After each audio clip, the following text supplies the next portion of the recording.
A Lit in 10 discussion with Lisa M. Kendrick, excerpt from A Journal of the Plague Year by Daniel Defoe.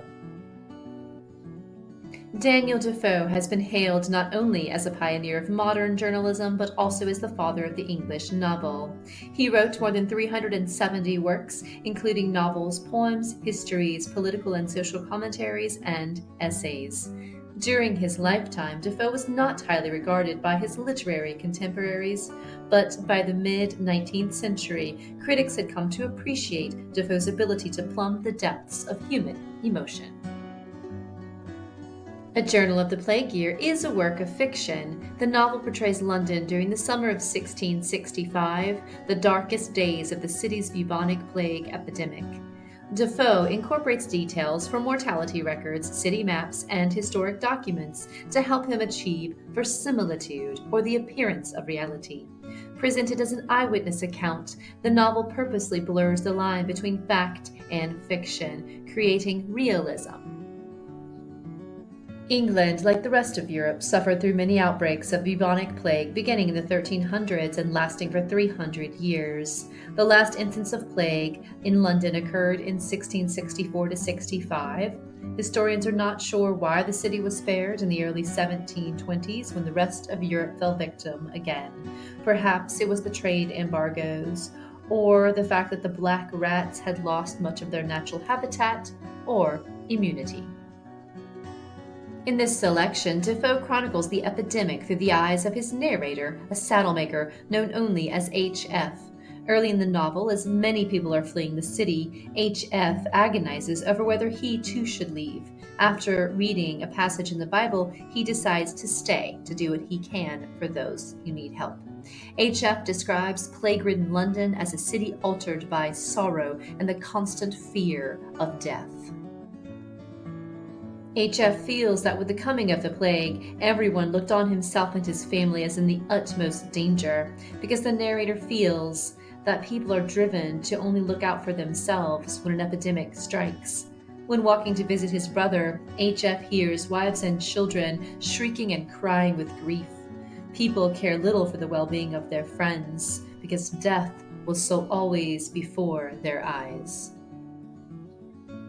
By line 25, Defoe is using numbers, dates, and statistics to help make the facts seem real. He's also punching home the drama by having H.F. tell us about the burial pits, that there's a strict order to prevent people going to those pits, not only to prevent infection, but because people throw themselves into the pits while still alive, driven by pain, by a desire to end their suffering, or by the hope of sparing their families illness and grief.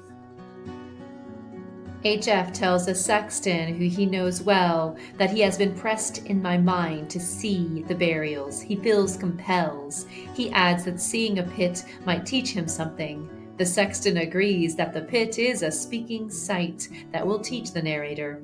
There H.F. sees a very distraught man watching the burial of his wife and children, evidence that death is a present threat. In 1665, the bodies of the dead were stripped of valuables and loaded into dead carts, which were driven through the city to collect corpses. Once full, the cart is upended at a burial pit.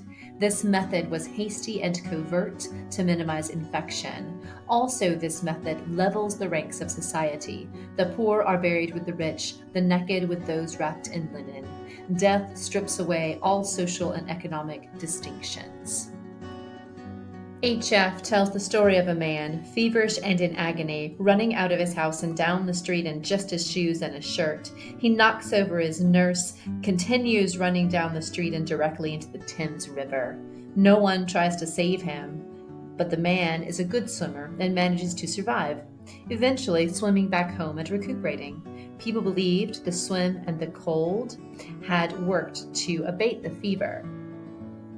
In Defoe's account, people assumed that family members would die and became hardened to that thought. Many were too concerned about their own health to worry about the customs of mourning dead.